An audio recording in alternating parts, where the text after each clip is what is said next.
Ora bem, muito boa tarde a todos os presentes. Os 5 minutos de tolerância penso que são aceitáveis. Gostava de vos dar as boas-vindas ao webinar Transformação Digital nas PMEs, que a OSAN promoveu com o apoio de 3 empresas que são amigas e parceiras da OSAN. Primeiro, vou dar aqui, fazendo a apresentação, primeiro caso, o Francisco Viana, da Tools and Tools, que nos falará sobre a estratégia e modelos de negócio. O Alexandre Orplan, do Grupo GBI, que nos falará sobre uma das ferramentas da transformação digital. E depois o Tiago Santos, da Movu, que nos falará sobre uma outra componente da transformação digital. Estamos a falar da Indústria 4.0 e a sua aplicação diretamente nos meios produtivos nas fábricas. Ora bem, os assuntos que iremos falar estão divididos pelos 4 participantes. Eu, para além do papel de moderador e de fazer esta pequena introdução, falei sobre aquilo que são os objetivos e os mitos da transformação digital, enquadrando um bocadinho o assunto. Depois, o Francisco falará sobre a transformação das empresas, a estratégia, a diferenciação e a curva de valor, como é que isto se processa. Num terceiro painel falará o Alexandre Passos, do Grupo GBI, e onde estará em foco a questão da jornada do cliente através e com ferramentas de inteligência artificial e aprendizagem automática. Fará uma apresentação de um caso muito conhecido em Portugal, numa grande empresa. Depois, por último, falará o Tiago Santos, da Movu, que é uma startup portuguesa especializada na construção, ou pelo menos de sistemas MES, de Manufacturing Execution System, ou seja, todo o processo de controle das unidades fabris, das unidades de produção. Vou começar eu. Assim vamos. Ora bem, o caminho até à transformação digital. Como todos nós sabemos, e todos fomos acompanhando ao longo dos últimos 30, 40 anos, eu comecei a trabalhar, confesso, a minha primeira experiência foi em 1990, e em que quando cheguei, estavam a comprar o primeiro computador. E nessa altura, o que é que se estava a fazer? Na verdade, a substituir aquilo que se fazia por métodos manuais, escrever à máquina, fazer desenhos no AutoCAD, por programas que permitiam fazer esse mesmo trabalho. Ou seja, na verdade, estávamos a substituir aquilo que fazíamos por meios informáticos sem grande benefício. Portanto, era só uma substituição pura e dura. Isto foi um processo que durou décadas. Décadas, estamos a falar até já ao século XXI. Estamos a falar de um caso de digitação. Passamos depois para um outro nível, o nível da digitalização, em que aí já temos o advento da internet 2.0 e o começo das redes sociais, com tudo aquilo que as empresas puderam depois aproveitar da ligação aos clientes. É óbvio isto, que não foi só isto, mas também a possibilidade de começar a utilizar algumas ferramentas que começaram a ser, no nível da digitalização, da importação das faturas e do reconhecimento automático dos caracteres, da construção de sistemas de ERP que permitiam, por exemplo, organizar toda a contabilidade das empresas. Isto é um segundo nível, a digitalização. Mas não é disto que estamos a falar. A transformação digital é um passo à frente. Nós estamos a falar da utilização, e só foi possível com a possibilidade da computação em cloud, e da utilização de IoT, inteligência artificial, todos os mecanismos que nos permitem, de alguma forma, obter o maior número possível de informação por parte dos clientes e por parte de tudo o que se passa à volta. Nós estamos a falar de um processo que vai envolver não só a transformação tecnológica, mas essencialmente a possibilidade de transformar o core, o centro, aquilo que as indústrias são. E não só daquilo que é o contexto, ou seja, eu vou modernizar a minha ação de marketing, a minha relação com o cliente através das redes sociais. Não, é ir ao âmago de cada uma das empresas e tentar que elas desenvolvam novas estratégias, obtendo, alimentadas por informação, métodos preditivos, tudo aquilo que são que as novas ferramentas tecnológicas permitem para nos darem essa possibilidade de reinventar as empresas. A transformação digital é disto que fala. Esta frase deste senhor, que é o CEO de uma empresa, de uma cloud, um cloud provider, é clara, quer dizer, nos últimos 10 anos andámos a ajudar as pessoas a mudarem, agora a tecnologia vai ajudar a mudar os negócios eles próprios. Ora bem, o que é que isto na verdade representa, a transformação digital? Como eu estava a dizer, é o repensar total e estratégico do core, daquilo que as empresas fazem, usando toda a informação que podem recolher.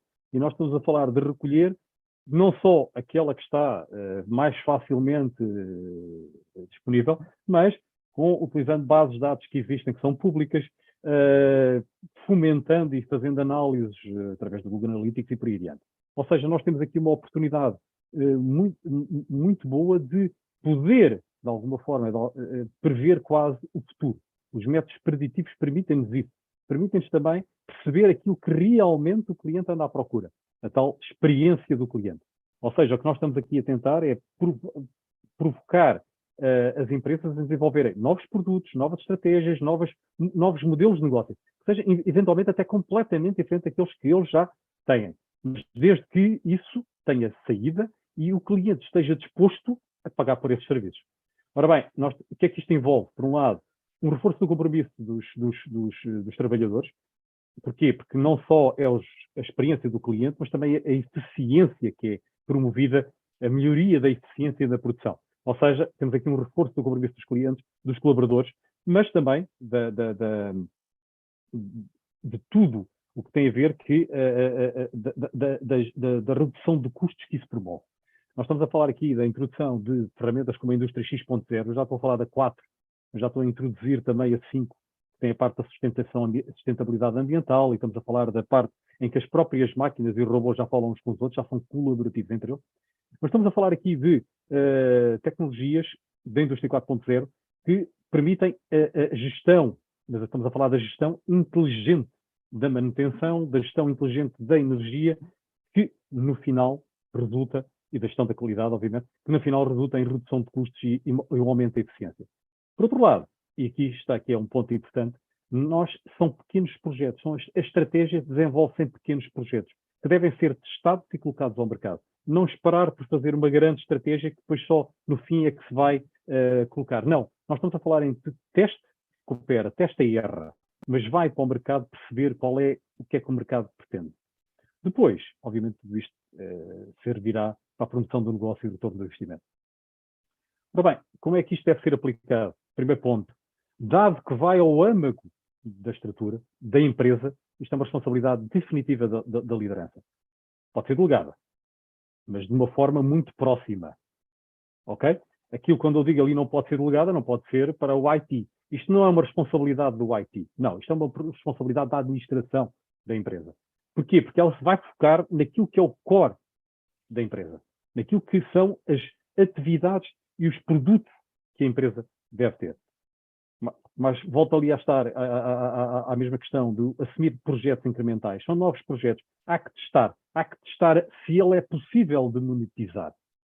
Depois, preparar um mapa da transformação digital, enquadrado dentro das novas tecnologias, e perceber, nesse mapa, uma coerência, para poder comunicá-lo transversalmente à organização. Porquê? Porque a organização não pode pensar que, espera aí, isto aqui é o meu lugar que está em causa. Não. A organização tem que ser mobilizada para este processo de transformação digital. Criar isto aqui é absolutamente essencial. Não há uma coisa sem outra. A transformação digital pressupõe os tais novos produtos, novos desafios. Essencialmente aquilo que eventualmente até a empresa nem sequer sabe como fazer.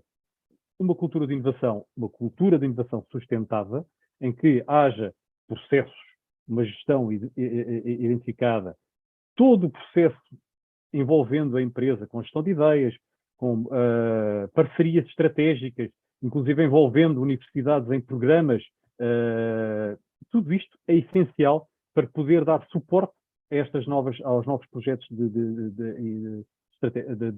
que foram definidos e que foram escolhidos. A aplicação de métodos preditivos, estamos a falar de descobrir onde podemos ir buscar informação e como é que a podemos utilizar. A escolha cuidada de parceiros, e aqui é importante, é impossível, normalmente impossível, recolher todas as competências necessárias para fazer um processo destes. É importante ter agentes catalisadores deste tipo de processos que possam ajudar as empresas a discutir internamente e a promover as melhores soluções, a dar-lhes conhecimento sobre as tecnologias disponíveis e depois a fazerem a gestão. E aqui, importante, essencial, a gestão da mudança no final é crítica para o sucesso de uma opção destas. A formação é o outro ponto grave, ou crítico neste processo. Tem que ser formação a todos os níveis, e inclusive da própria liderança, porque tem que conhecer os conceitos tecnológicos para mais facilmente os poder sugerir e utilizar. Mitos da transformação digital. Melhorar os sistemas, ou seja, eu tenho um ERP, vou mudar para o SANA 4.0, isto vai me dar transformação digital. Não. Não é a tecnologia que lidera a transformação digital. A tecnologia ela é uma ferramenta da transformação digital. Digitalizar operações, ou seja, eu tenho as minhas soluções on-premise e vou pôr na cloud. Só isso não é transformação digital. Isso é uma questão operacional, não é estratégica. Ok? Se tiver outras consequências, nomeadamente o aproveitamento da cloud para unificar sistemas, para reunir e colocar tudo na mesma informação, tudo ao mesmo nível, aí tudo bem. Já estamos a falar de transformação digital. Depois, a transformação é um processo de otimização interno. Não. Isto é um processo que vem da liderança e que atravessa todos os departamentos para que todos possam participar e se todos se possam envolver. Melhorar o marketing digital cria uma transformação. Não é por facto de melhorares e termos uma relação com o Instagram, ou termos uma página de Instagram, ou do que quer que seja, não é transformação digital. Eu ainda consigo continuar a ver muito que os responsáveis do IT e das redes sociais são as relações públicas, são os promotores da transformação digital. Não. Não é isso que é a transformação digital. E outra coisa, nem todos os negócios são suficientemente maduros para abraçar a transformação digital. Completamente errado. A transformação digital pode afetar todos os negócios. Porquê? Porque são ferramentas que nos são dadas para reinventar o próprio negócio. Okay? Agora, como é que se aplica nas PMEs? Eu acho que é à semelhança de todas as outras. Não há distinção entre aquilo que se aplica a uma PME e que se aplica a uma grande empresa. A grande dificuldade, provavelmente, será que a PME, o gestor tem mais dificuldade em refletir, em proteger-se, porque está constantemente a ser confrontado com as necessidades de clientes e afins. Portanto, tirando isso, o resto é exatamente da mesma forma. É um reinventar da empresa, tentar perceber onde é que o cliente está, a experiência do cliente, recolher o maior número de informação possível. Aqui um ponto que eu tenho esquecido de falar é a informação possível em tempo real. Ter a possibilidade de poder recebê-la ou estar continuamente a recebê-la é essencial. Mais uma vez, promoção de uma cultura de inovação, cá está. Eu sei que é um conceito que normalmente às PMEs é um bocadinho abstrato, mas é importante que as empresas tenham essa capacidade de criar. E não é deixar só uma pessoa que é responsável pelo projeto ou pela inovação. Não. É uma coisa que deve ser da empresa propriamente dita. De todos. Cá está. Aumentar a produtividade. Estamos a falar de eliminação de tarefas de controle que normalmente são chatas, ou seja, arranjar ferramentas e tecnologias que permitam que essas pessoas que têm que fazer essas atividades de controle se concentrem naquilo que são as atividades normais do processo. Depois, unificação de tudo na cloud e as tecnologias que são aplicáveis. Estamos a falar de faturação eletrónica, computação da cloud, ERPs, CRMs, gestão da cadeia de fornecedores, estamos a falar aqui da supply chain, distribuidores, gestão da manutenção e energia em tempo real, que permite, e assistentes virtuais. Servem para tudo. Servem para as grandes empresas, mas também podem ser feitos, e o Alexandre depois, mais tarde, falará mais em detalhe sobre esse tipo de situações. Resumindo, a transformação digital, para não estar a alargar muito, é permite reinventar a empresa, criando vantagens ao nível do cliente, do mercado e operacionais, utilizando os métodos quantitativos que resultam de computação em cloud, Big Data, IoT e inteligência artificial. Valorizar a monetização dos sinais da indústria, isto é, nós temos que testar aquilo que propomos e percebermos se os clientes é aquilo que pretendem e estão dispostos a pagar por aquilo. Responder aos novos desafios criados numa cultura de inovação.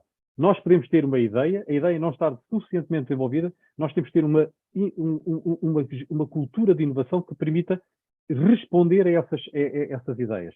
E depois, temos a parte da indústria X.0, e aqui quando X é o 4.0 normalmente, é o que nós ainda temos, com a informação recolhida em tempo real, e, resumindo no final, assumir o erro como parte do processo de aprendizagem. São metodologias agile, ou seja, são processos incrementais, em que nós temos que testar e perceber se é aquilo que o mercado tem, à procura das experiências que os clientes procuram. Ou seja, nós temos, já não vai ser, a tecnologia é que nos vai transformar, não vamos ser nós a transformar, nos vai ser nós a transformar a tecnologia.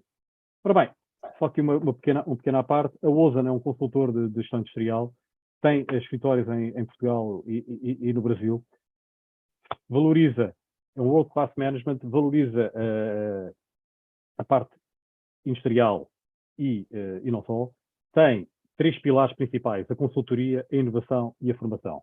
A consultoria, estamos a falar de transformar pessoas, otimizar processos e aplicação das diferentes metodologias que existem.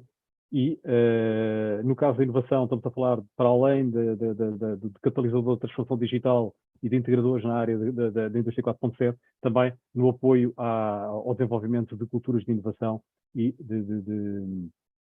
da certificação da NP 4457.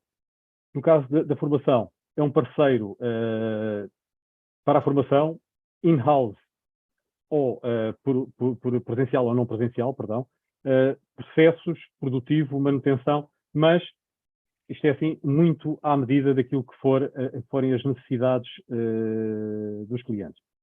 Ora bem, eu passo agora a palavra ao Francisco. Muito bem, obrigado Afonso, obrigado Ozan pelo convite, obrigado também aqui aos meus companheiros de sessão, não te esqueças de partilhar. Ao Alexandre e ao Tiago, e eu vou agora então partilhar. Não sei se estão já a ver. Ainda não. Então, só aqui um segundo. Agora penso que sim. Perfeito. Muito bem. Então, vamos ver aqui, durante alguns minutos, a visão da Thousand Tools relativamente ao tema que nos foi proposto, a transformação digital das empresas, e, portanto, também pegando aqui na ideia do Afonso alguns mitos. Vou pedir aqui a ajuda do Charlot, e, portanto, aqui uma primeira questão é: a transformação implica uma revolução? Portanto, como no famoso filme dos tempos modernos, aqui da primeira revolução industrial, muita ideia de partir, digamos, da fábrica para o mercado, e, portanto, quase uma questão de força, ter a capacidade, ter o conhecimento fabril para, com força, persistência e resiliência, fazer acontecer. Será que nos dias de hoje deve ser assim?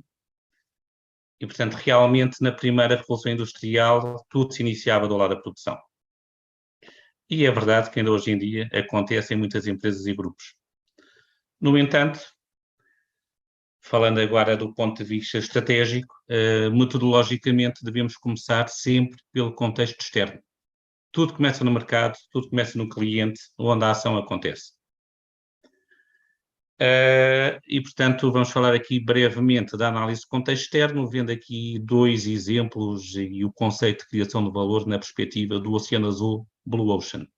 Antes disso, aqui 6 macro tendências da GfK.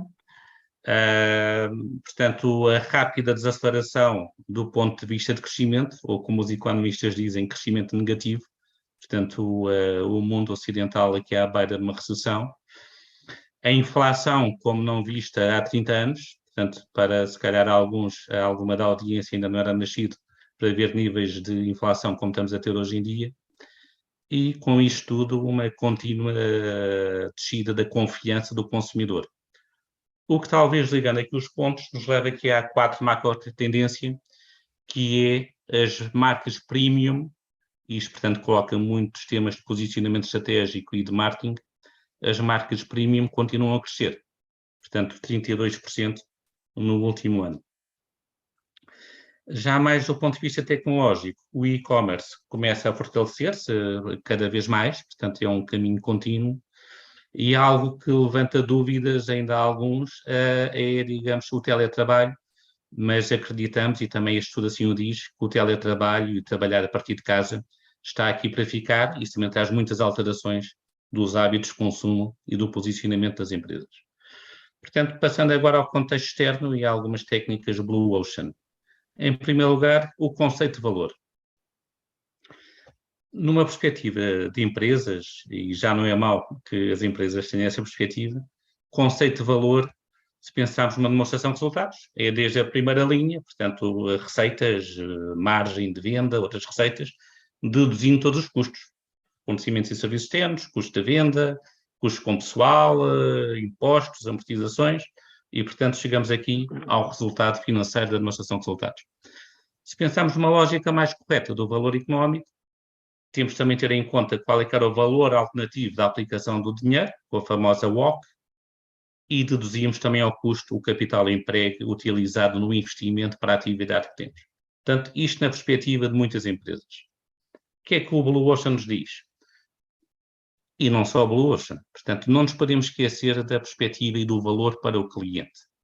O cliente tem, obviamente, uma utilidade, tem uma vontade de pagar na aquisição que fez, e qual é que é o seu custo? É o preço de venda da empresa que vendeu.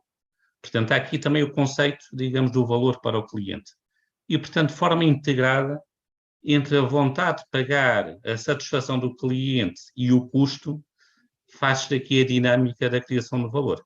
E, portanto, obviamente que o preço de venda é uma atividade central, mas não é mais importante. Como é que estamos a criar valor integrado? Pensando na otimização, pensando na produtividade, pensando na redução de custos, e os meus colegas vão falar de uma série de ideias que também trazem redução de custos, mas também, não esquecendo, e tudo começa no mercado, a vontade de pagar e, portanto, a willingness to pay e a utilidade, que é algo de intangível. Ao fazermos crescer esta vontade de pagar, estamos a aumentar o valor. E esta perspectiva muitas vezes é esquecida, e o Blue Ocean relembra que devemos pensar simultaneamente na orientação para os clientes e também na otimização contínua dos custos. Porquê? Este gráfico é muito conhecido, do Blue Ocean, estão aqui os autores, portanto, o crédito não é meu, é o chamado slide do diamante da inovação de valor. Portanto, a percepção do consumidor, o tal willingness to pay, é a realidade, e para isto é essencial a diferenciação. A inovação, e portanto, repetindo, parte do mercado. E qual é que é a ideia central? Pode haver um oceano azul de coexistência, um espaço novo, e não o oceano vermelho de sangue de competitividade exacerbada, em que todos perdem usando a mesma receita. Todos usando a mesma receita, qual é que é o resultado final? Redução do preço de venda, redução da satisfação do cliente e empresas que saem do mercado. Com uma abordagem de inovação, aí encontrar aqui uma diferenciação no mercado, e encontramos o oceano azul, e, portanto, este é um processo sistemático orientado para o mercado. Não temos tempo agora para falar, quer das restantes ferramentas de análise do contexto externo, quer também, obviamente, do contexto interno, complementa aqui a análise diagnóstica, nem da ideação. Mas na ideação, queria só fazer aqui uma referência à Julie Holtz, que lançou um livro em conjunto com mais dos professores o ano passado, foi considerado um dos melhores livros de gestão de 2021 e se chama Open Strategy. E isto também, portanto, colocar a pensar, mais de 81% das mais importantes invenções do nosso tempo aconteceram por pessoas de campos distintos e eventualmente não relacionados e não relacionáveis, até se juntaram e conseguiram encontrar aqui ideias e diferenciação. E, portanto, não devíamos todos pensar e aplicar uma receita chapa 5. Temos que pensar de forma diferente. E, portanto, aqui a curva de valor, 2 exemplos, como tinha prometido. O mercado dos vinhos, que é algo que me agrada também bastante, noutra atividade, dos Estados Unidos. Portanto, não vou aqui falar da análise de Porter, que também caracterizou a indústria, Mas vou resumir. Portanto, aqui naquela linha vermelha, onde o preço é mais elevado, temos meia dúzia de grandes grupos nos Estados Unidos que têm, digamos, grandes vinhas, grandes adegas de prestígio, vinho com uma elevada gama, todos os preços merecidos ou comprados, muita promoção, muito marketing, qualidade de envelhecimento do vinho, complexidade do vinho e, portanto, mantém de forma sustentada uma grande cota, cerca de 2/3 da cota do mercado de vinhos dos Estados Unidos, com preço claramente mais elevado. Depois temos centenas de outras empresas que estão no tal oceano vermelho, procurando aqui e ali alguma diferenciação na qualidade do vinho. Uns anos têm sorte, outros anos têm azar, comprando ali alguns prémios, mas todos estão a competir no tal oceano vermelho e o preço claramente mais baixo e tendência para descer. O que é que fez o caso de estudo que nós aqui vamos ver? A Yellowtail, uma empresa australiana que se lançou aqui há uns anos no mercado dos Estados Unidos.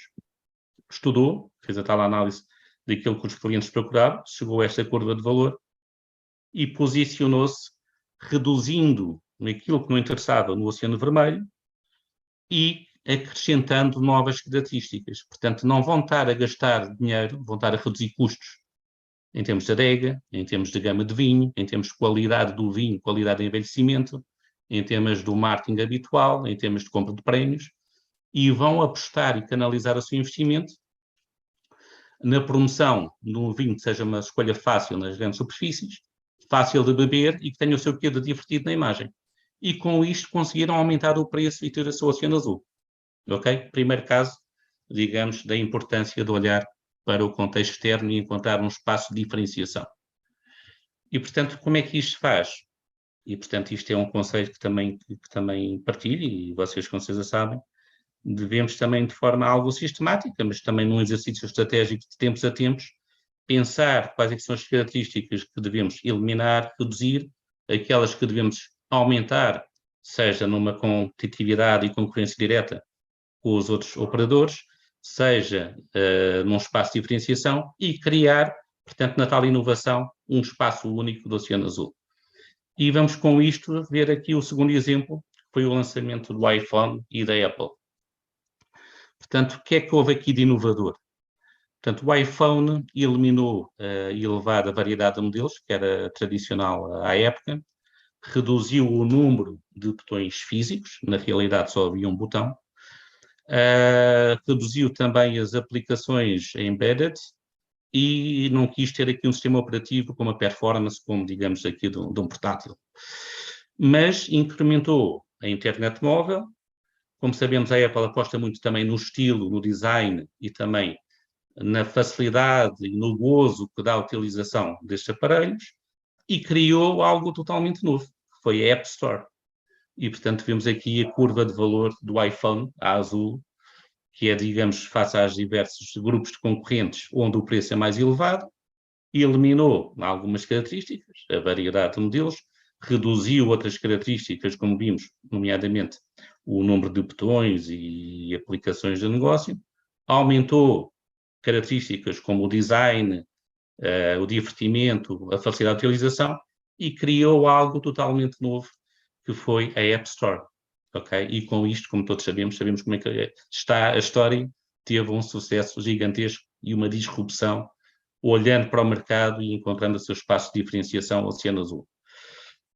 Portanto, na preparação deste webinar, vem-me aqui esta ideia. Se o digital tem aqui uma dinâmica binária na programação, os zeros e os uns, também na estratégia temos o menos e o mais. E, portanto, aqui num soundbite, se quiserem, a estratégia antecede o digital numa dinâmica binária. Temos o menos e o mais na estratégia e temos os zeros e uns aqui no digital.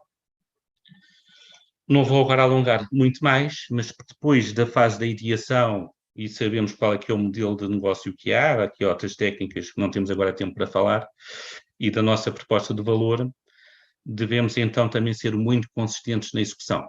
E, portanto, a mudança deve ser transformadora, de processos, de organizações, de ferramentas, e deve ser impulsionada por líderes que acreditam, tenham vontade, tenham energia, apaixonados, alinhando as pessoas, a estratégia e as operações.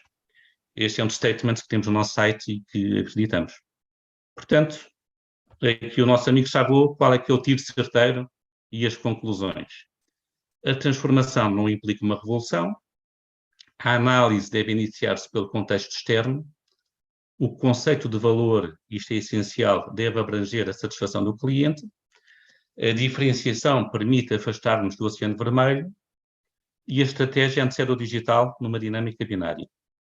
Com o reposicionamento do modelo de negócio e da proposta de valor, obviamente a transformação acontece, contando claramente com os aceleradores e algumas disrupções existentes no digital, em que as oportunidades estão a acontecer de forma exponencial e vamos ver daqui a pouco exemplos muito inspiradores. Para terminar, a Thousand Tools tem 6 gamas de serviço, um serviço completo, serviço de consultoria estratégica, transformação no negócio, não só eficiência, mas também resiliência, essencial hoje em dia com a crise das cadeias de abastecimento e da supply chain, consultoria de gestão e também entrada de mercado com o planeamento de marketing. E muito obrigado pela vossa atenção.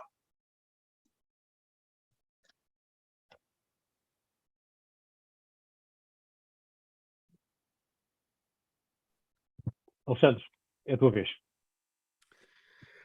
Obrigado, Afonso. Bom, em primeiro lugar, queria agradecer a Usen pelo convite, principalmente na figura do Afonso, agradecer a oportunidade de poder compartilhar um pouquinho da experiência que a gente aqui no Grupo GBI tem com a disciplina que é o objeto aqui do nosso bate-papo. Deixa eu compartilhar a minha tela.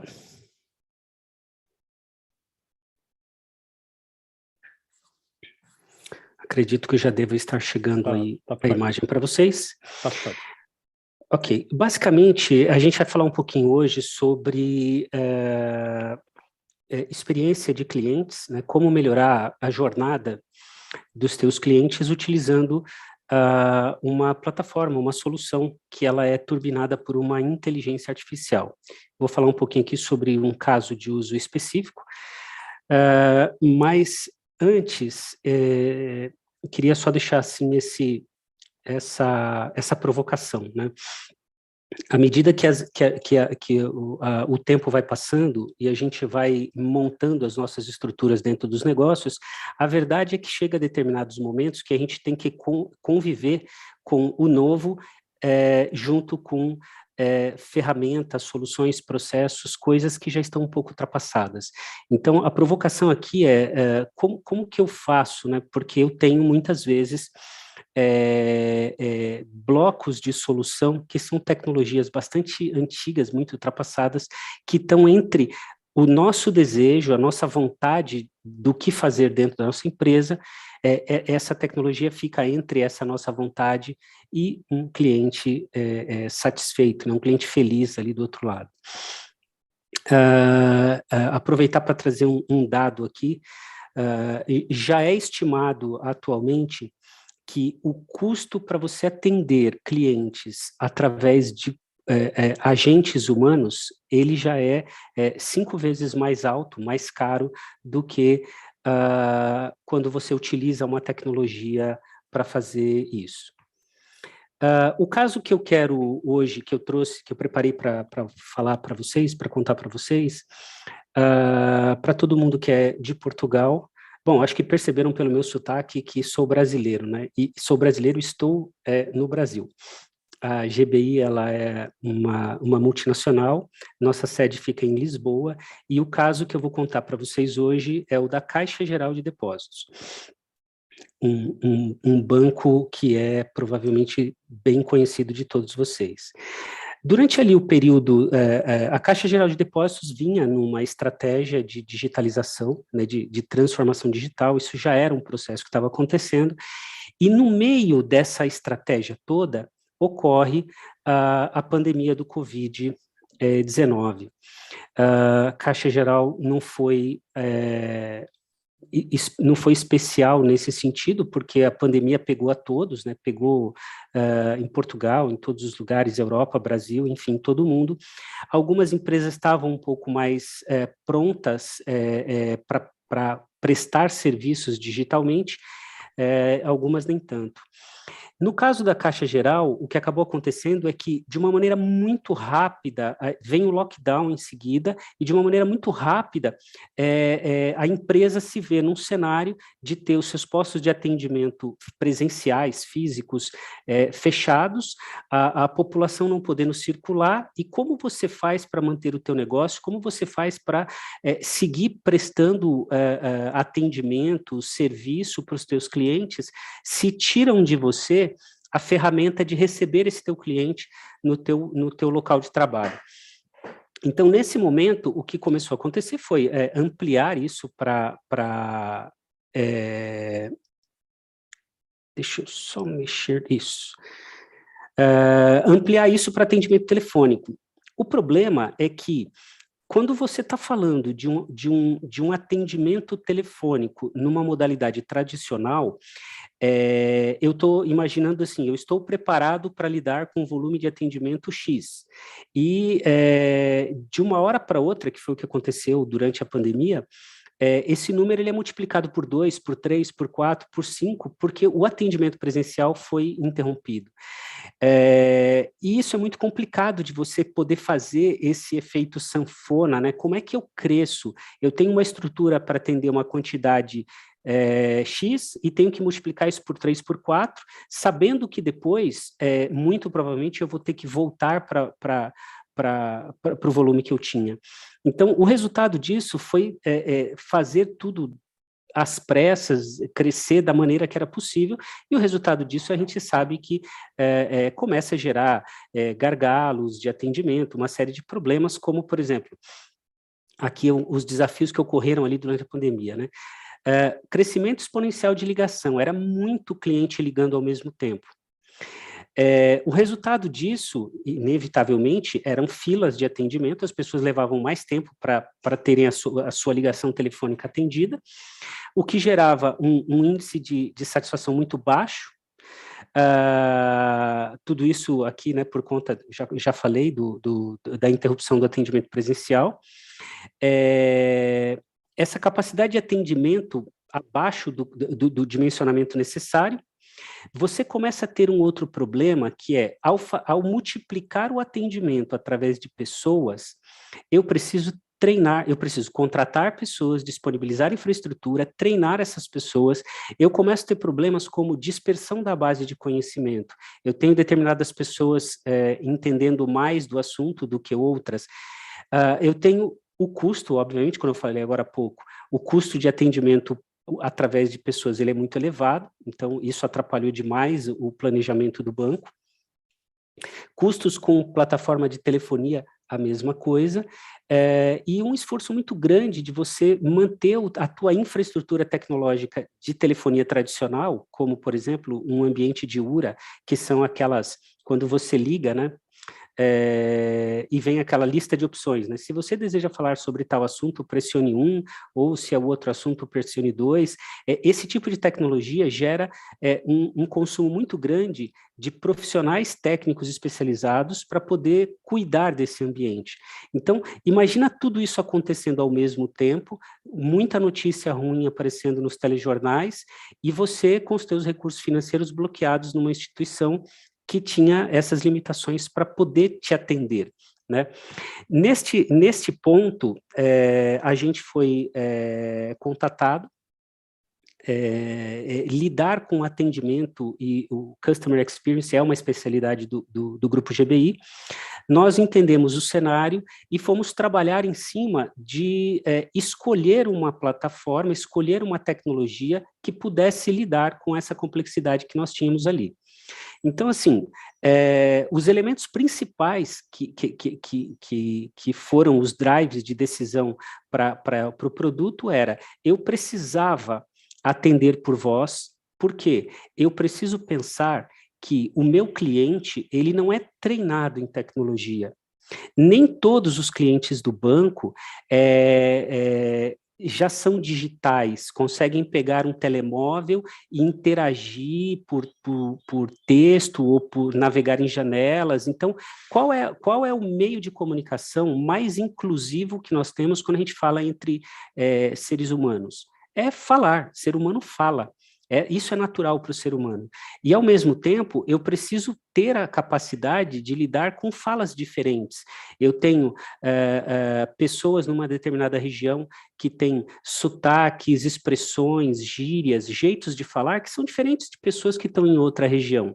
No caso aí da Caixa Geral de Depósitos, ainda a convivência de estrangeiros, né? Muitos brasileiros que estão aí, que também têm, embora seja a língua portuguesa, verdade que o jeito de falar do brasileiro é diferente do jeito de falar do português da região do Porto ou do português da região do Algarve, assim sucessivamente. Então, a tecnologia precisava ter essa capacidade de lidar com essa variedade dos falares da linguagem humana. Eu precisava ter a capacidade de auto-atender esse cliente. Esse cliente precisava resolver o problema dele sem que eu precisasse de um funcionário do banco para interagir nesse processo. O atendimento tinha que ser entre a tecnologia e o ser humano. Eu precisava ter a capacidade de escalar esse volume de atendimento de acordo com a demanda. Então, se eu hoje estou tendo uma demanda para atender 1.000 ligações e na semana que vem, por algum motivo, esse volume foi para 2, para 3, para 4.000, eu precisava ter a flexibilidade de aumentar e diminuir essa disponibilidade de atendimento conforme a necessidade. E, por fim, a gente não poderia abrir mão da segurança sobre essas informações. A gente está falando de patrimônio das pessoas, então a tecnologia precisava ser totalmente segura do ponto de vista de cibernético, né, risco cibernético de ataques, e está totalmente de acordo com GDPR, com normativas do Banco Central, esse tipo de coisa.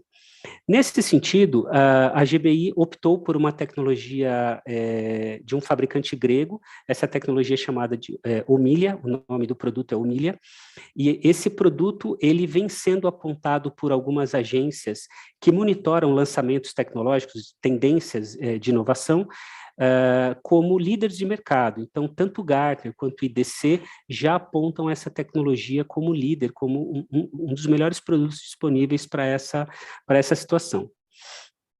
Existe uma polêmica que ocorre em alguns fóruns envolvendo a inteligência artificial, que é se de fato uma inteligência artificial aprende sozinha, ou se ela precisa de pessoas programando o sentido das coisas para ela. Essa tecnologia que nós colocamos aqui, como é que ela funciona? Eu ativo um servidor com esta tecnologia na entrada do contact center e ela, ouvindo os diálogos entre o cliente e o assistente, então o cliente pergunta algo, o assistente responde, o assistente pede, por exemplo, um número de documento, o NIF, o cliente responde, e assim o diálogo vai acontecendo, e desta forma, essa inteligência artificial aprende ouvindo essas pessoas falarem. Então, ela pode lidar, por exemplo, com uma pergunta, imagina que a pergunta foi assim, eu quero saber quanto eu tenho na caixa. Se eu estou ligando para a Caixa Geral de Depósitos, é óbvio que eu estou falando de saldo, é óbvio que eu estou falando de dinheiro. Eu quero saber quanto de dinheiro eu tenho na caixa. Então, eu não preciso explicar para essa inteligência artificial este contexto. Ela aprende sozinha, ouvindo as pessoas falarem. Tá? Nesse sentido do machine learning, né, do aprendizado da máquina, uma coisa que é bastante relevante, até aproveitando um pouco do que o Francisco comentou agora há pouco, quando ele usa como pano de fundo a Revolução Industrial que tivemos, né, já é conhecido que 90% dos dados existentes na atualidade, eles foram gerados nos últimos 2 anos. Ou seja, a produção de informação, ela está crescendo exponencialmente e numa velocidade tão absurda que nós humanos não conseguimos lidar com esse volume de informação. A máquina consegue. Isso dá para a gente, se a gente aprender a dominar, em algum momento a espécie humana aprendeu a dominar o fogo e isso fez total diferença para a evolução da espécie. Eu não tenho dúvidas que hoje a gente aprender a dominar o poder de fogo da informação vai trazer para a gente um diferencial estratégico que talvez a gente nunca tenha imaginado. Então, isso é o que a gente acaba valorizando bastante.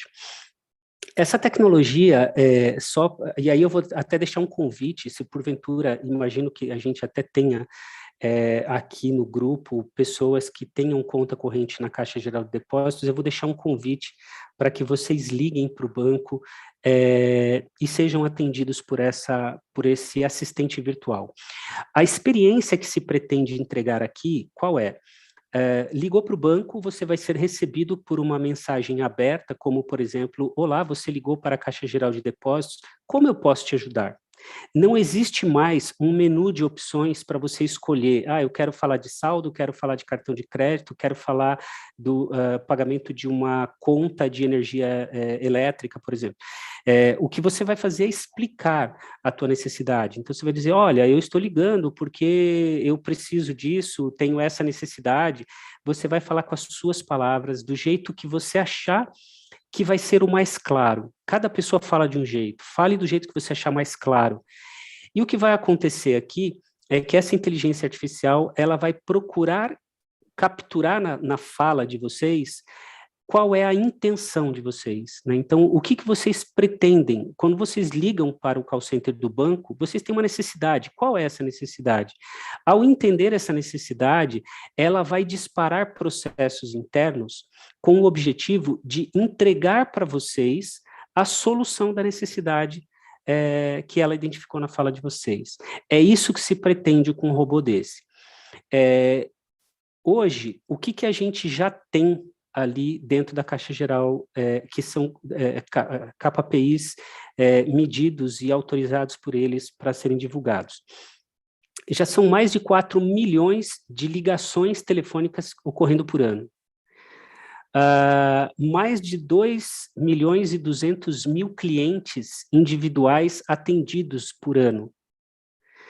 A gente está dizendo que essa inteligência artificial ali na Caixa Geral de Depósitos já está com um nível de precisão, de compreensão do que essas pessoas estão dizendo para ela de necessidades na casa de 92%, com uma taxa de erro por palavra abaixo de 4%. Então, quer dizer, ela literalmente entende e fala com as pessoas quase num pé de igualdade, quase no mesmo nível que os humanos falam entre si.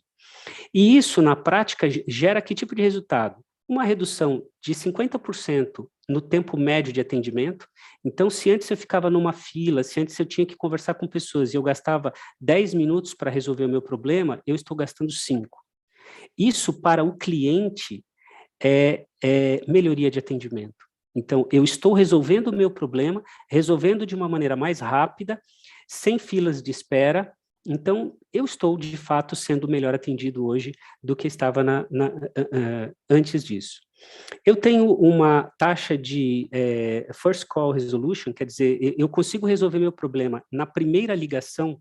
Eu não preciso ligar 2, 3 vezes, né, para resolver meu problema. Eu tenho uma taxa de sucesso de 70%. Isso é bastante elevado. Eu tenho uma retenção na minha URA, quer dizer, eu consigo segurar ali no meu atendimento mais 60% das pessoas que estão me chamando. E tive um incremento, eu melhorei a taxa de avaliação que o cliente dá por esse atendimento em 14%. Então, de fato, a gente está falando de algo que agrega bastante valor. Caixa Geral de Depósitos é um cliente que está com essa tecnologia em utilização em ambiente de produção, quer dizer, está atendendo o cliente de verdade, não é laboratório, não é um ambiente controlado, a gente está falando de exposição pública mesmo, atendendo o cliente de verdade, desde janeiro de 2021. Então, nós estamos falando de 1 ano e 9 meses da tecnologia em produção. Essa tecnologia, ela foi implantada em tempo recorde. Como eu falei, nós estávamos no meio do lockdown, não dava tempo de ficar estudando, pensando, pesquisando, não tinha como. A solução precisava ser muito rápida. Em 3 meses e meio, a tecnologia, ela vai da assinatura do contrato, do apertar as mãos, até começar a atender cliente 3 meses e meio. Ela serve todos os segmentos de atendimento eu não me lembro como se fala em Portugal, pessoa física, acho que é pessoa singular, talvez. Sim. Né? Então, ali na caixa direta, ela começa atendendo isso e ela atende todos os segmentos do banco para esse público. Ela, no desenho da experiência, né, na iniciativa de desenhar a experiência para o cliente, ela fez tudo isso, nós aqui na GBI, fizemos todo esse desenho levando em consideração sempre o respeito ao GDPR, não podíamos abrir mão disso, e muito menos das normas de Banco Central. Né? Do ponto de vista, a gente falou um pouco aqui sobre escalabilidade, né? Um jeito de se conseguir escalabilidade é tendo isso em nuvem. Então, hoje, esse robô ele está numa cloud da Microsoft, e é isso que facilita muito a vida de você aumentar ou diminuir a tua disponibilidade de acesso para atendimento conforme a demanda. E isso são coisas que a gente faz literalmente em minutos. Se acontecer alguma emergência e eu precisar ampliar a capacidade do robô, eu entro dentro do ambiente de administração e eu simplesmente vou lá e digo, olha, ao invés de você atender X, atenda 2X, e ele configura isso dentro da cloud e disponibiliza para atendimento. Roadmap de atendimento, o roadmap tecnológico dessa área dentro do banco, ele agora prevê que a gente amplie o atendimento para as empresas, então os clientes empresa também serão atendidos pelo robô.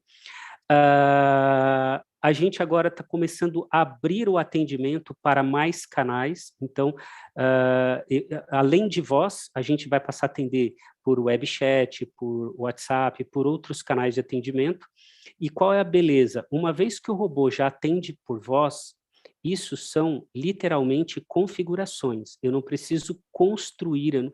Nós, para fazer um projeto desse, para vocês terem uma ideia, nós não utilizamos desenvolvedores, programadores para fazer. Isso é, de fato, machine learning puro. E, por fim, a gente vai ter uma camada mais de segurança, que é a biometria de voz. Então, ouvindo as pessoas falarem, o robô consegue gerar um registro dessa voz, guardar isso e saber que está falando com o Alexandre, que está falando com o Afonso, que está falando com o Francisco, com o Thiago, e assim sucessivamente. Ele consegue perceber a pessoa pela voz que ela está usando. Então, isso aqui, pessoal, que eu preparei para mostrar para vocês, é a ideia de mostrar que, pegando uma fala do Afonso no começo da apresentação dele, hoje estamos usando num projeto desse, Cloud, que é a capacidade de eu as tecnologias mais modernas e robustas disponíveis na medida que eu preciso. Isso, quando eu sou uma PME, é muito importante. Então, será que eu posso ter um nível de qualidade como o da Caixa Geral de Depósito, mesmo eu sendo uma empresa muito menor que a Caixa Geral de Depósito? Sim, eu não preciso comprar um bolo inteiro, eu posso comprar uma fatia de bolo. Eu vou ter o prazer de degustar um bolo tão gostoso quanto a Caixa Geral de Depósitos, porém, na medida da minha necessidade. Então, é possível fazer contratações de tecnologia hoje em dia na medida da sua necessidade, de acordo com a tua disponibilidade financeira. Esse é um ponto. Segundo ponto, aqui está rodando inteligência artificial. As inteligências artificiais estão, de fato, acelerando muito a produtividade dos seres humanos. Essa semana aqui no Brasil saiu uma notícia de um trabalho feito pelo governo francês, que conseguiu identificar, lendo imagens do Google Earth, conseguiu identificar mais de 20 mil piscinas não declaradas, o que aumenta a tributação. Era algo que deveria ser declarado ao governo e geraria um gasto um pouco maior de tributos para o contribuinte, e isso não era feito. Então, por imagem de satélite e uso de inteligência artificial, o governo rapidamente conseguiu perceber quem eram essas localidades e aí ele manda uma comunicação para aquela residência, né, para aquela morada, dizendo, olha, você tem essa situação irregular, vamos resolver isso. Então, inteligência artificial é uma realidade, ele já faz parte da nossa vida no dia a dia. Com isso, a gente consegue aqui falar um pouco sobre o uso prático de algumas tecnologias, de uma forma que é acessível não só para as grandes empresas, mas também para empresas menores. Eu vou pular algumas coisas, se vocês quiserem, por esse QR Code, vocês me acessam no LinkedIn, eu estou ali disponível para, se porventura vocês fora do evento quiserem conversar, bater um papo, fiquem à vontade. Eu me considero um entusiasta de tecnologias modernas, inteligência artificial, e é um prazer falar sobre o assunto com quem quiser me procurar. Fiquem à vontade. Afonso, obrigado. Muito obrigado, Alexandre. Obviamente nós depois haveremos de comunicar e de transmitir todos os nossos contactos, incluindo também as respectivas apresentações para todos os participantes. Tiago, por favor.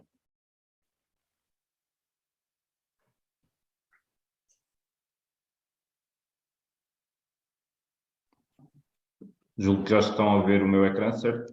Sim, falta só carregar aí. Exatamente. Muito bem. Perfeito. Antes de mais, boa tarde a todos os que estão aqui presentes. Cumprimentar aqui os meus colegas de painel, agradecer à Ozen o convite e a oportunidade de podermos falar aqui sobre este tema que realmente nos acompanha todos os dias na nossa empresa e com o qual também tenho bastante contacto.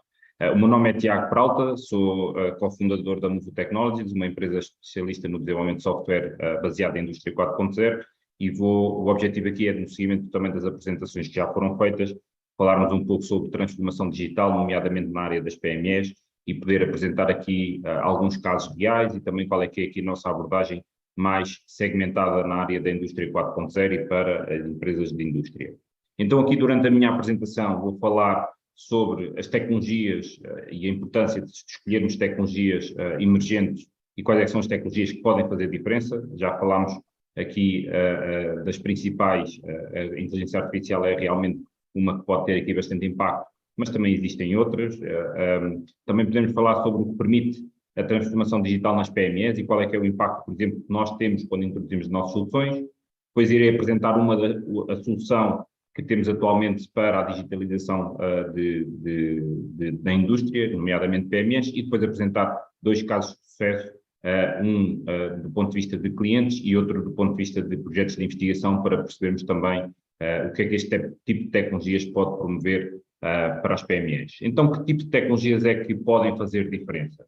Uma que já foi muito falada e que hoje em dia é um consenso, no meu entender, mas que eu julgo que terá obrigatoriamente de nos acompanhar durante os próximos anos, que é o Cloud Computing, e porque eu acho que esta estará sempre presente, porque é a base do ponto de vista tecnológico que permite e que potencia todas as outras tecnologias. Quando estamos a falar de inteligência artificial, quando estamos a falar, tudo isto vem ao reboque do desenvolvimento de tecnologias baseadas em Cloud Computing, daí a sua importância. A Internet of Things, e também muitas vezes falado como Industrial Internet of Things, quando é aplicado à componente industrial, e é o que nos permite ter, com base em baixas capacidades de processamento, ter a ligação ao ambiente real, e teríamos dados do ambiente real. Depois também irei explicar como é que aplicamos este tipo de tecnologia.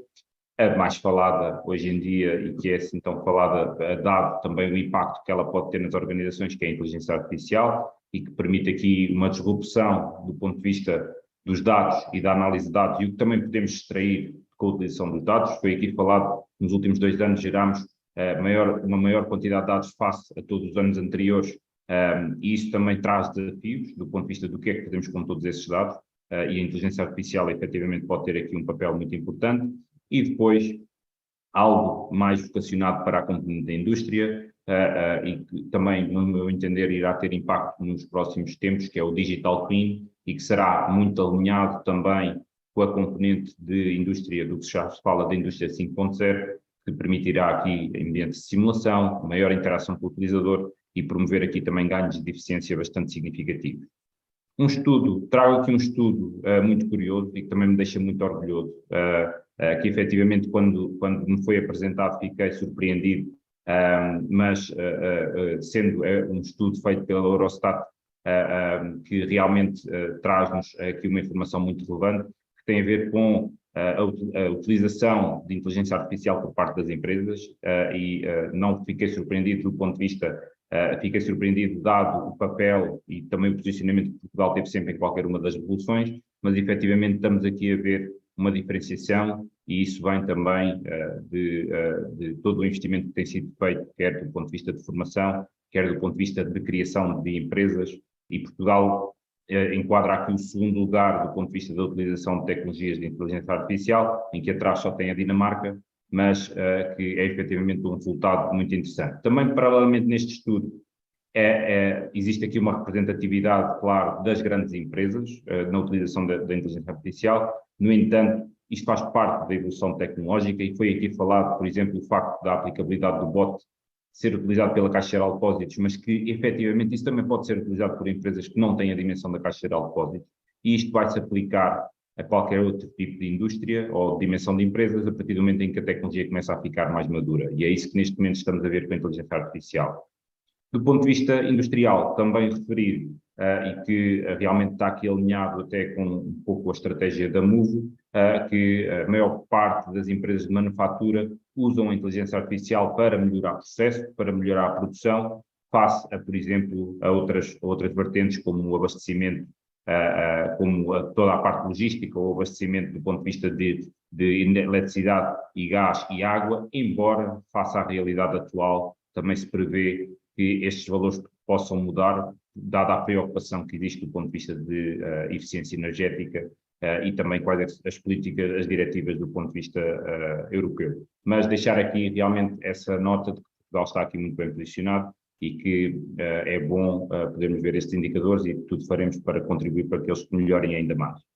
Falando aqui um pouco do que é que permite realmente a transformação digital nas PMEs e com um pouco de base, de fundamento, qual é que é o impacto, por exemplo, quando implementamos o Rails na indústria, qual é que é o impacto que ele causa e, efetivamente, o que é que nós aqui proporcionamos.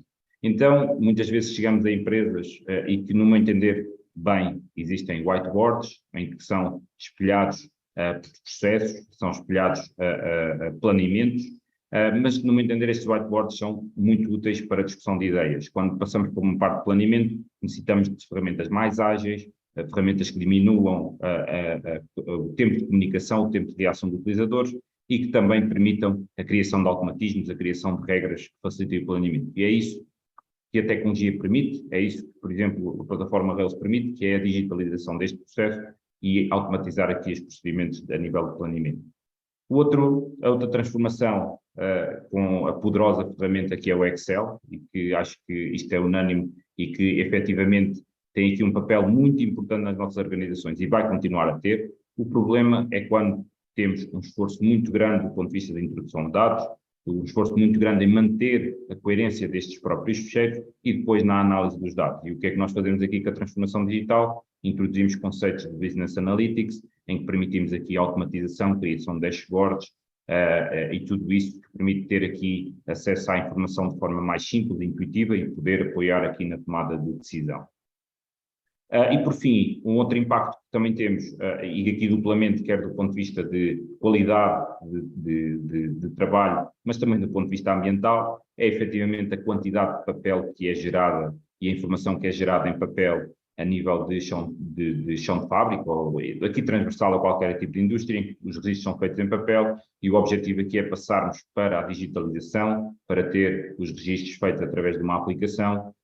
Isto traz ganhos do ponto de vista de podermos transformar esta informação com menos esforço em conhecimento e também podermos automatizar aqui muitos dos registros que são feitos, evitando aquela dupla verificação ou aquela transação de informação do papel para uma plataforma ou para um ERP, como tradicionalmente é feito. Então, e como é que nós aplicamos isto? E o desafio que aqui me foi lançado foi mostrar uma aplicabilidade prática. A solução, uma das soluções que nós temos é o Rails, que é o que nós posicionamos o Rails. O Rails está posicionado dentro do que é chamado o Manufacturing Execution System. Nós elevamos a fasquia e colocamos aqui na nova geração de Manufacturing Execution System, e a razão pela qual o fazemos é pelo tipo de tecnologia que utilizamos.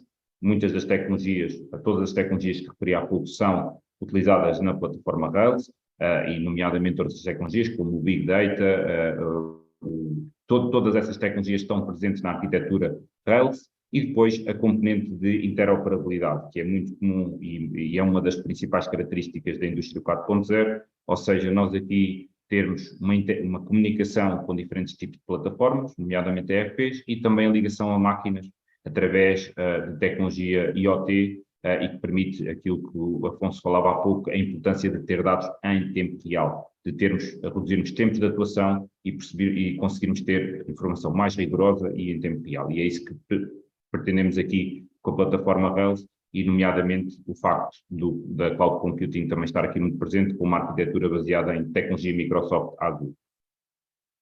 Outra coisa que também foi falada, e eu peço desculpa estar aqui a fazer muita referência, mas efetivamente existe aqui um encadeamento em todas as apresentações, e julgo que também era esse o objetivo, é a experiência. A experiência do utilizador hoje em dia é muito valorizada, e isso também é uma preocupação que temos e que sabemos que aumenta a qualidade dos dados com que trabalhamos, e isso também foi evidenciado, por exemplo, na última apresentação, em que reduzirmos tempos de espera e reduzirmos a eficiência do próprio bot promove melhores resultados e uma melhor experiência, e é isso que também fazemos aqui com experiências multiplataforma, em que existe uma plataforma para gestão de back-office, uma plataforma, o Rails Kiosk, por exemplo, preparada para tablet para registração de fábrica, e uma aplicação móvel onde permite ter aqui ter informação em tempo real e de forma em qualquer lugar. Outra componente é o Rails IoT Connector, que é um dispositivo que permite aqui a ligação às máquinas e extrair dados em tempo real. Não me alongando aqui muito, só falando do ponto de vista, o Rails, um dos objetivos de ser no Manufacturing Execution System é ter uma visão transversal do que é que se passa em chão de fábrica, ou seja, ter aqui diferentes módulos, e módulos muito comuns, como o módulo de planeamento de produção e de manutenção, são muito utilizados, mas aqui de referir, e falando aqui do ponto de vista tecnológico, por exemplo, algumas experiências que temos aqui, nomeadamente eu trago-vos aqui uma a seguir na parte da qualidade, mas a introdução de inteligência artificial, por exemplo, neste tipo de contexto, o que permite aqui é ter depois toda a capacidade de gerar quer conhecimento, antecipar problemas, quer gerar novos dados através dos dados que já eram tradicionalmente recolhidos. Casos de sucesso. Como falei no início, trago aqui dois casos, um baseado num projeto de investigação, e que também um projeto de investigação financiado pelo Horizonte 2020, onde trabalhámos com uma empresa de injeção de plásticos, a Vipex, que desafiámos aqui do ponto de vista na criação de um mecanismo de monitorização em tempo real para a detecção de problemas no processo de injeção.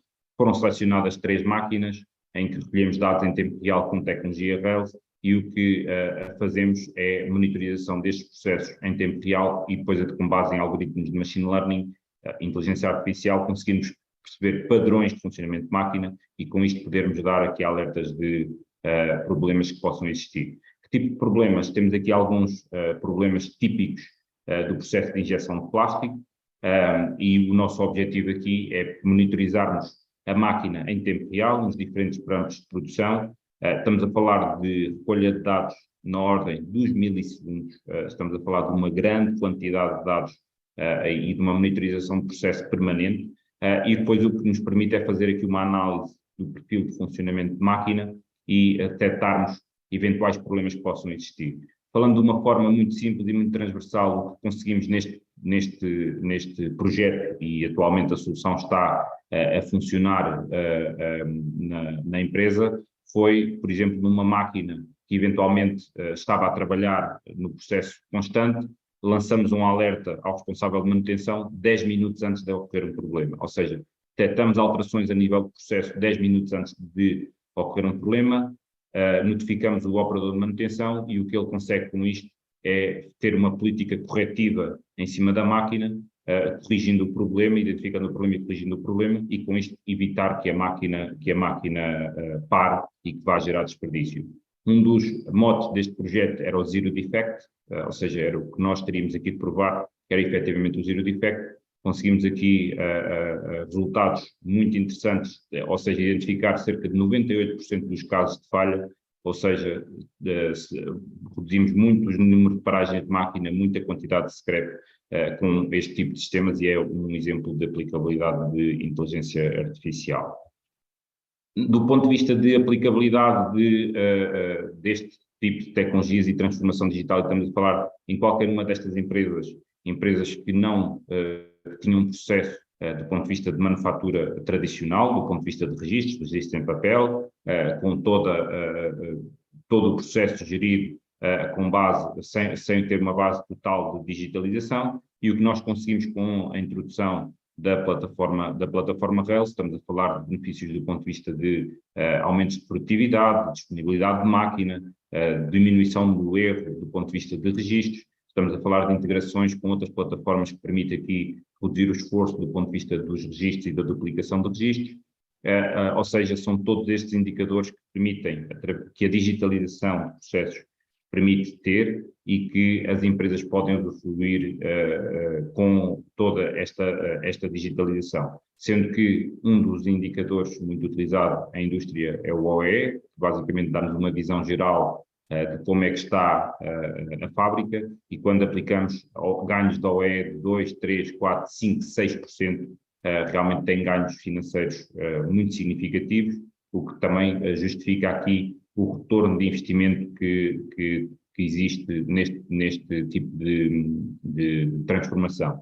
Desmistificando aqui um pouco o mote deste painel, que é efetivamente transformação digital para PMEs, e sendo as PMEs uma grande representatividade de empresas a nível do tecido empresarial nacional, existe este tipo de tecnologia, e o facto de nós conseguirmos adaptar a tecnologia a diferentes tipos de dimensão permite aqui ter uma aplicabilidade independentemente da dimensão ou de qual é que é a dimensão da própria empresa a nível da dimensão da estrutura da empresa. Agora, tenho só aqui para finalizar um vídeo que criámos até para a apresentação na feira da Hannover Messe, que espelha um pouco os diferentes setores de atuação que pode ter a transformação digital e qual é que é o impacto que estas tecnologias têm nas empresas.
Muito obrigado, também partilho aqui os meus contactos, estarei disponível para eventuais dúvidas e também para uma eventual reunião, se quiserem discutir este tema, que também estarei disponível para isso. Obrigado. Muito obrigado, Tiago.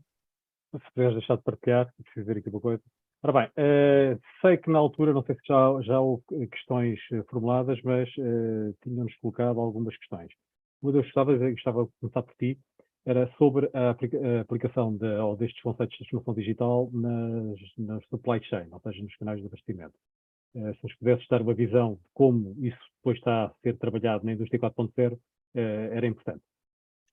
Sim, isso realmente é uma pergunta muito pertinente e face também à realidade que tivemos, por exemplo, com a guerra com a Ucrânia e com a Rússia. Realmente as cadeias de abastecimento sofreram aqui muitos desafios do ponto de vista de gestão. O que este tipo de transformação digital pode ajudar e ajuda efetivamente as empresas nessa gestão dessas cadeias de abastecimento é através da automatização do processo, através de alguns conceitos que também estarão ligados aqui a outras tecnologias que não falámos, mas que são muito conhecidos, que é o Robot Process Automation. Aqui o que permite é automatizar processos, disparar e conseguir gerir toda a parte de gestão de encomendas, gestão de encomendas a fornecedores, gestão de encomendas a clientes. A transformação digital o que permite é facilitar toda essa gestão e automatizar essa gestão do ponto de vista de gestão de encomendas de fornecedores. Depois o outro nível é conseguirmos colocar, por exemplo, a inteligência artificial em cima disso e para além de toda a parte de camada de gestão dessas encomendas, é saber qual é que é a melhor encomenda e a quem é que devemos de encomendar para termos mais... Já está, estamos a falar da parte de contratação, ou seja, a otimização da parte de contratação. Exatamente. Eu ainda aqui estava a falar também da parte de orientação, ou seja, antecipar problemas. Pode haver comunicação para a fábrica, se por acaso o fornecimento que estava suposto num determinado dia acabar por não acontecer. Mas isso é um ponto. O outro ponto que também gostava aqui de ver, e é uma das outras perguntas, outra pergunta que foi feita para o Alexandre, como é que as PMEs estão atualmente a contratar tecnologia? Eu sei que este problema já foi aflorado, era só para enfatizar um bocadinho aqui a questão que tu há bocado falaste na questão da cloud, mas se puderes dar aí enfatizar isto mais, era agradecer. Claro. Afonso, no passado, cada empresa contratava individualmente suas soluções, eram obrigadas a comprar computadores, contratar pessoas. Isso obrigava a empresa a ter uma disponibilidade financeira muito grande para fazer tudo isso. Hoje em dia, com a disponibilidade de recursos tecnológicos na nuvem, em cloud, a grande vantagem é que eu consigo adquirir frações daquela solução. Eu não preciso contratar, por exemplo, uma máquina inteira, um servidor inteiro para mim. Eu posso comprar apenas um pouquinho do uso daquele servidor. Eu até diria que, de certa forma, a cloud é quase como o Uber, né? Eu não preciso ter o meu próprio carro, eu posso pagar apenas por aquela utilização que eu tive. As viagens. Então, exato. Então, a lógica é muito parecida. Nesse sentido, eu consigo, com menos dinheiro, ter acesso a uma fração de uma máquina superpotente, de uma capacidade de processamento superpotente, e assim por diante. E nisso, eu estou falando do todo. Eu estou falando de infraestrutura, estou falando de software. Eu acho que, assim, hoje em dia, praticamente todo mundo já utilizou um serviço de um software as a service. Então, quando eu tenho um e-mail, Gmail, por exemplo, que é muito popular, muito comum, eu nada mais estou utilizando do que um software que está na nuvem, que está na cloud, e eu utilizo naquela medida que eu preciso. Então, hoje em dia, eu acho bastante razoável que essas empresas pesquisem pelas soluções que fazem mais sentido para cada tipo de negócio, mas sempre levando em consideração contratar essas soluções na modalidade as a service. Então, eu compro apenas a quantidade daquilo que eu preciso. Sim, exatamente. Estamos a falar de pagar pela utilização, ponto. Sim. Não tem que se fazer um investimento à cabeça de comprar máquinas, toda a parte de segurança e por aí adiante. Uma outra pergunta, vem também aqui, que nos foi colocada na fase de inscrições. Quais alternativas, organizações não governamentais sem fins lucrativos, estou a ler aqui um bocado a pergunta, que frequentemente trabalham com recursos limitados, têm à sua disposição para se modernizar? Eu penso que isto a pergunta vem quase na mesma linha, mas eu penso que há aqui alguma experiência para transmitir de algo que se passa no Brasil. Bom, aqui no Brasil, organizações não governamentais são muito populares a gente tem de todos os tipos, algumas que são muito de nicho, outras que são muito populares e muito famosas, até famosas fora do Brasil. Vou dar um exemplo aqui de uma empresa dessas, que inclusive foi cliente nossa aqui na GBI, que é o Instituto Ayrton Senna. Esse instituto ele foi feito em homenagem ao piloto de Fórmula 1 Ayrton Senna, e ela tem como escopo trabalhar educação de crianças carentes. Então, uma coisa que a gente percebe como estratégia que eles utilizam eles criam a ideia de valor agregado da marca do Instituto Ayrton Senna como uma maneira de você poder associar a tua marca como sendo uma empresa que tem uma atividade social, que tem uma atividade de ajudar. A gente aqui no Brasil tem empresas que cuidam de animais, que cuidam de florestas, que cuidam de educação, de todo tipo. Então, dependendo dos valores que a tua empresa partilha, eventualmente você pode se associar a essas organizações não governamentais e transformar isso como uma estratégia de publicidade. Então, a ONG vai permitir que você divulgue em troca de você fazer contribuições financeiras, e essas contribuições é que são utilizadas para fazer os projetos que elas têm. Para essa modernização tecnológica. Exato, exato. Então, a forma que a organização não governamental tem de captar recurso financeiro para investir nos seus projetos, não só tecnológicos, qualquer tipo de projeto, é você criar conexões com o mercado privado. Então, eu crio um selo de qualidade, por exemplo, uma empresa que é amiga da natureza, uma empresa com selo de sustentabilidade, por exemplo.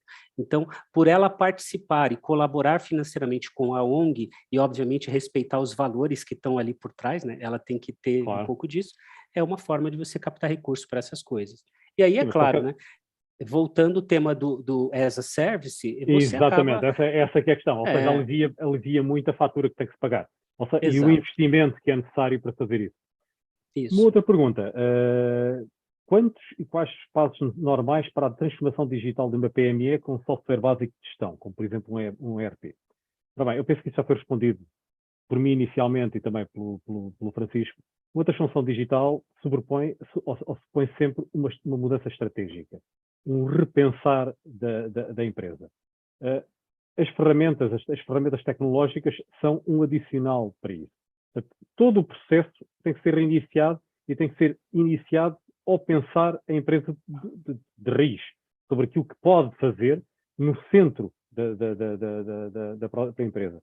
Portanto, é um pouco todo o processo que nós viemos aqui a explanar. Eu, de uma forma inicial, sobre aquilo que era o conceito da transformação digital, e o Francisco depois sobre a estratégia e a diferenciação e o valor. Deixa-me só ver se por acaso aqui tenho mais alguma pergunta. Eu não sei se houve alguém que tenha, não me parece que tenha havido perguntas de parte dos participantes.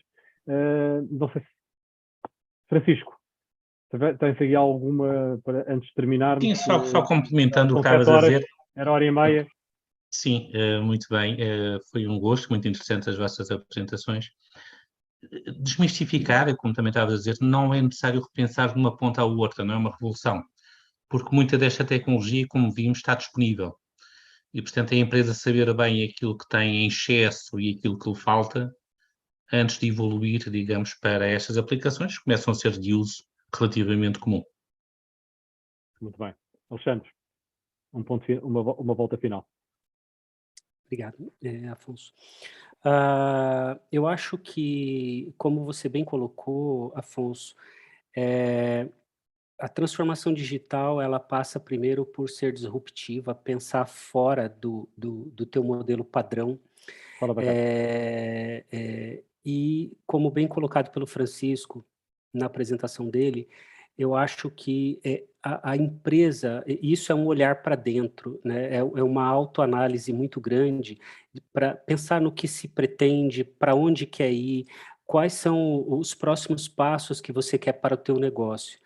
Depois que você tem isso, e a gente não está falando de trabalhos de consultoria que duram 2, 3, 4 anos, a gente está falando de uma reflexão, mas assim, a partir do momento que eu começo a ter clareza do que eu quero fazer, aí sim você começa a pensar em tecnologia como ferramenta. Eu conheço várias histórias que foram feitas ao contrário, quer dizer, eu tento a partir de um produto criar uma revolução, isso não é uma boa estratégia, não é. Então pensem no que vocês querem, pensem o que é um bom movimento futuro para o teu negócio, e quando você tiver isso um pouco melhor definido na tua cabeça, aí sim você começa a estudar tecnologias que vão te ajudar a chegar até lá. A tecnologia ela é um meio, ela é um caminho, ela é uma estrada que te leva até o destino onde você quer chegar. Na verdade é uma ferramenta, no final. É uma ferramenta, exatamente. Tiago, tu já estás um bocadinho mais no fim, ou seja, já alguém escolheu a tecnologia que é tornar eficiente o processo. Portanto, como é que tu vês todo este ambiente de transformação digital? Como é que isto afeta, ou como é que tens visto a ligação das empresas à adoção deste tipo de tecnologias MES? Estamos a falar de MES, e o caminho que ainda há para fazer, porque eu penso que em Portugal ainda há um grande caminho a fazer nesta área. Sim, efetivamente isso é algo que também nos deixa muito satisfeitos, é o impacto que nós temos quando entramos numa empresa. Ou seja, a partir do momento em que isto é o impacto que tem a transformação digital numa empresa é tão grande quanto menor for o nível de maturidade que ele tem do ponto de vista digital. E isto aqui é algo que nós sentimos que temos esse impacto, mas há uma coisa que foi aqui dita e que eu gostava de reforçar, que e que as empresas, independentemente da sua dimensão, não devem ter receio de investir em tecnologia, especialmente em Portugal, que é algo que sabemos que a competitividade e a produtividade deve ser uma preocupação das nossas empresas, tentarmos aumentar essa produtividade, e as empresas não devem ter medo de investir em tecnologia e não devem ter medo de o fazer faseadamente. Ou seja, nós quando pensamos em implementar um MES, e eu há pouco mostrei todos os módulos que temos, mas nós não precisamos começar logo a implementar tudo. A própria tecnologia que temos hoje em dia permite-nos implementar faseadamente, implementar de forma modular, de forma ágil, também são conceitos que se usam hoje em dia muito, e a mensagem que eu acho que é importante é essa, que é não ter medo de selecionar tecnologias emergentes, tecnologias novas, e de começar a implementação de tecnologia, porque depois, à medida que se vai experienciando e que se vai tendo essa tecnologia disponível, é um processo evolutivo que permite novas implementações e novos ganhos operacionais, que é, no final de contas, o que procuramos, todas as empresas procuram. Muito bem. Só de uma forma, já estamos aqui nossas 7 horas, que era o objetivo, para também não prolongar isto muito tarde, até muito tarde, já no final de um dia de trabalho. É só alertar o seguinte: obviamente estamos a falar de tecnologias, mas estamos a falar também de quem consiga ajudar as empresas. O Francisco aqui há bocado falava da parte no apoio da definição da estratégia, no apoio à definição da estratégia, ao retirar, ao pensar um bocadinho fora da caixa, para tentar encontrar soluções que depois, obviamente, terão continuidade e terão que ser até inovadas, ou seja, descoberto o caminho para resolver as ideias que forem sendo criadas. Eu julgo que não tenho aqui, só para confirmar se por acaso tenho aqui alguma pergunta, não tenho. Agradecer a todos, Francisco, Tiago, Obrigado, Alexandre, muito obrigado pela vossa participação e a vossa ajuda. Penso que correu muito bem e provavelmente, se houver necessidade, estaremos cá outra vez para tentar fazer mais explicações destas. Ok? Obrigadíssimo, então. Obrigado. Obrigado a todos. Obrigado. Obrigado. Boa tarde. Boa tarde. Obrigado.